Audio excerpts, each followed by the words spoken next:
Good morning, everybody. Hope you had a good weekend.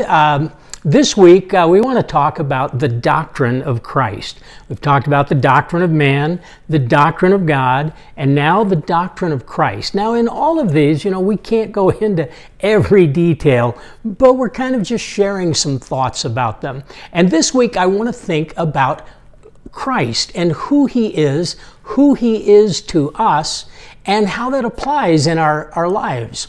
Now, one of the things that we find, one of the first images that we see of Christ is in the words of John the Baptist at the account of Jesus' baptism. John mentioned, "Behold the Lamb of God who takes away the sins of the world." Well, Jesus then is referred to as the Lamb of God. Now, it's interesting that this image of the Lamb really begins all the way back in Genesis, where when Adam and Eve sinned, it became obvious that a sacrifice was necessary to pay for that sin. So we see that image beginning in Genesis, and we see throughout the Old Testament, this idea of the sacrificial system. So John is pointing to Jesus and saying, here's the one who fulfills all of that. It's like there's a new era about to begin.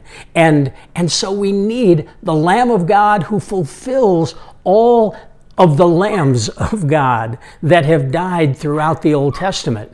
Now, this points to Jesus as our sacrifice for sin. It also points to the fact that Jesus is our substitute. And, as John mentions that in John 1:29, one of the other things that we see is that this idea of Jesus as the Lamb is mentioned again in Revelation chapter 5. And one of the things that we find in Revelation 5 is where the title deed to the earth is presented. It's presented as the scroll, that there's no one worthy to open it. But all of a sudden it says the Lamb who was slain from the foundation of the world comes forth. And as the Lamb is qualified to open the scroll, the heavens begin to praise and glorify Him. And as we look in that 5th chapter, as heaven itself is praising Him, they're singing to the Lamb, and they say, "You are worthy to take the scroll and open its seals, because you were slain. And with your blood, you purchased men for God." You see how the Lamb of God pays for the sins of men.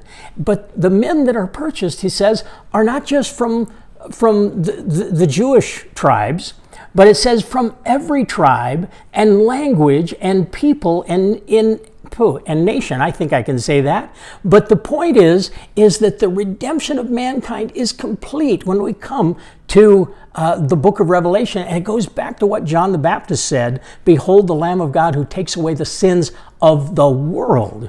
Now he says there, as we read about the praise in heaven, he says, "You have made them to be a kingdom and priests," those who have been redeemed, "to serve our God, and they will reign on the earth." Now that means that the substitute for our sin, the Lamb of God, opens up a glorious future for us, but it really begins at the cross of Calvary.